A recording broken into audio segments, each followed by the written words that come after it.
HooplaKidz How To presents Chiki Art!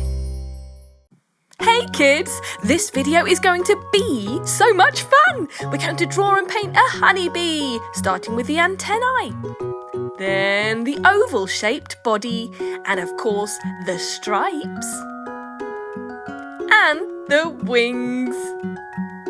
Did you know that a bee's wings are actually so small, technically it shouldn't be able to fly? How amazing! Right, let's paint. Starting with black for the antennae and every other stripe.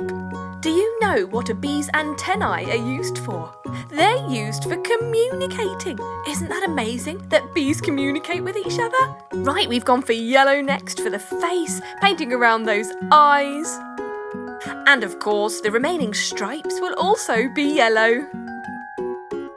Gorgeous. We painted the sting black already, and we're going for the wings. Blue for the wings. If you paint diagonally from side to side, you can paint more surface area faster. Good little tip for you. See, we're not going in straight lines up and down or side to side. We're going diagonally. Almost there. You're doing a great job. Yes, and we are done. That is absolutely beautiful.